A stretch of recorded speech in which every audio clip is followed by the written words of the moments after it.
ಎಐಎಡಿಎಂಕೆಯ ಪ್ರಧಾನ ಕಾರ್ಯದರ್ಶಿ ಪಳನಿಸ್ವಾಮಿ ಅವರು ಪುದುಚೇರಿಗೆ ಪ್ರಯಾಣ ಬೆಳೆಸೋರಿದ್ದಾರೆ ಅಂತ ಗೊತ್ತಾಗ್ತಾ ಇದೆ. ಇದಾಗ್ಲೇ ಪುದುಚೇರಿಗೆ ಯಾಕಂತ ಹೇಳಿದ್ರೆ ಪುದುಚೇರಿಯ ರೆಸಾರ್ಟ್ ನಲ್ಲೇ ಇರೋದು ಈಗ ಹೋಗಿರುವಂತ ಶಾಸಕರು. ಅವ್ರ ಜೊತೆಗೆ ಭೇಟಿಯಾಗುವಂತ ಸಾಧ್ಯತೆ ಇದೆ. ಪಳನಿಸ್ವಾಮಿ ಅವರು ಅವರನ್ನ ಭೇಟಿಯಾಗುವ ಸಾಧ್ಯತೆಗಳಿದೆ.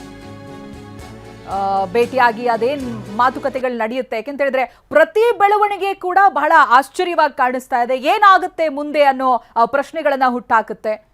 ಈ ಎರಡೂ ಪಾರ್ಟಿಗಳು ಸೈಲೆಂಟ್ ಆಗಿದ್ದಾವೆ ಅಂತ ಅನ್ಕೊಳ್ಳುವಾಗ್ಲೇ ರಾತ್ರಿ ಆದ್ರೆ ಮೈತ್ರಿ ಮಾತುಕತೆ ಬರುತ್ತೆ. ಈಗ ನೋಡಿ ಪುದುಚೇರಿಗೆ ಹೋಗ್ತಾ ಇದ್ದಾರೆ ಎಡಪ್ಪಾಡಿ ಪಳನಿಸ್ವಾಮಿ ಅನ್ನೋದು ಗೊತ್ತಾಗ್ತಾ ಇದೆ. ಇದಾಗ್ಲೇ ಶಾಸಕರನ್ನ ರೆಸಾರ್ಟ್ಗೆ ಶಿಫ್ಟ್ ಮಾಡಿ ಅವ್ರ ಜೊತೆಗೆ ಮಾತುಕತೆ ನಡೆಸೋ ಸಾಧ್ಯತೆ ಇದೆ ಅಂತ.